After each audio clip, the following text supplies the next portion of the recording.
Hello again, everybody. Part of sheltering, in my view, is also to educate.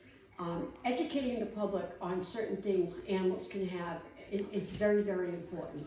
Today I'm going to talk about ringworm. Ringworm is not a worm, it is a fungus. It's the Tinea family, Tinea. If you look up Tinea, you're going to see where it's athlete's feet, and it's jock itch, and it's, I think, capitinus, whatever it's called, of the head. All it is a fungus. It is not a worm. It is 100% treatable. I have, every year, I've been doing this almost 15 years now, every year but one, I have had Tinea. The tinea comes from the environment outside, damp, moist places.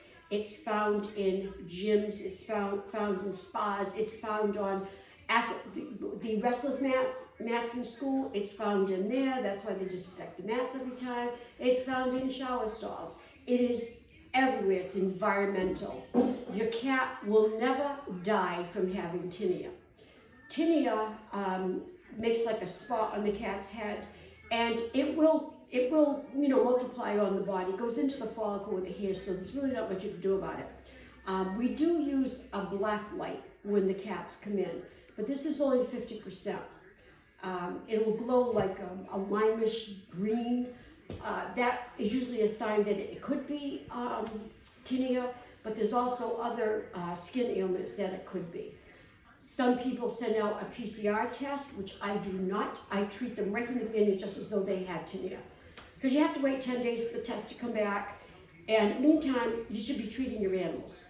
So I do treat my animals. I'm going to be honest, it tells you to self-align dip. I do not self-align dip my animals. It's too stressful. Have you ever seen a cat just putting in this stinky orange liquid that smells like rotten eggs? So you're going to dump this cat in this here, then let him dry off by himself or herself. Then following several days, you have to shampoo it again. I did a test myself about 5-6 years ago. I had 2 litters of tinea. And what I did, I'm not saying to do this. This is not what I'm saying. I'm saying this is what worked for me. I have 2 litters of tinea, KJ, Cage B. KJ, I self-aligned it, I shampooed, I did everything that they said. Cage B, I did not. I just treated it topically. Cage B healed 1 week faster than Cage A. Cage B was not stressed out.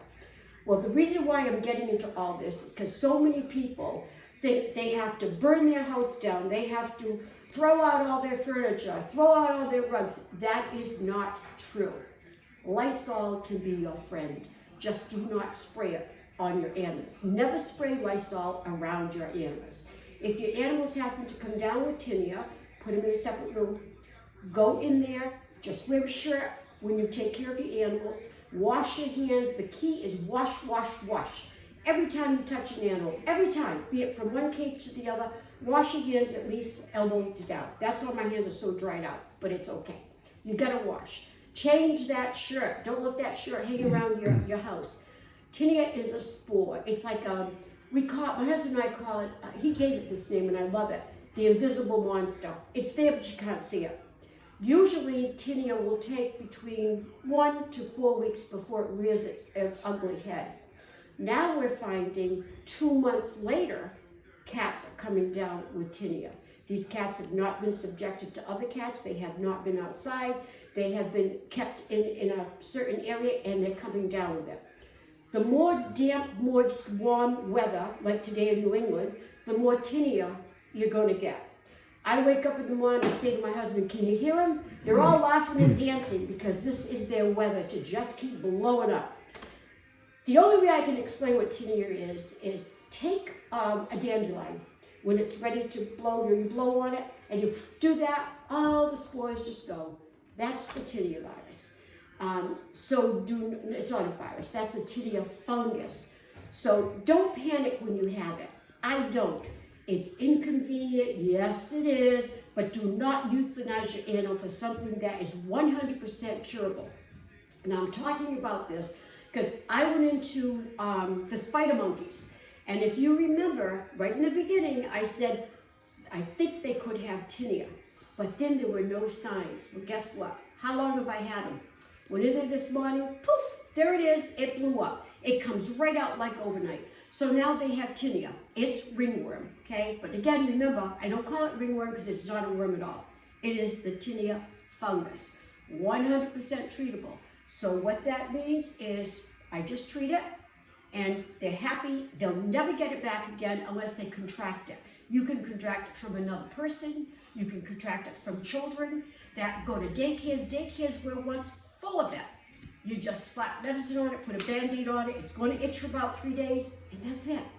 So you don't have to euthanize your animals. You do not have to panic over this. It's just a nuisance. If you have any questions, you can post on the bottom, and I'll try to get back to you as soon as I can. But I get so many, questions that I can't keep up with all of them. So again, tinea is a fungus. Don't panic over it. Like I say, Lysol is your friend. Yes, Lysol, I'm promoting you.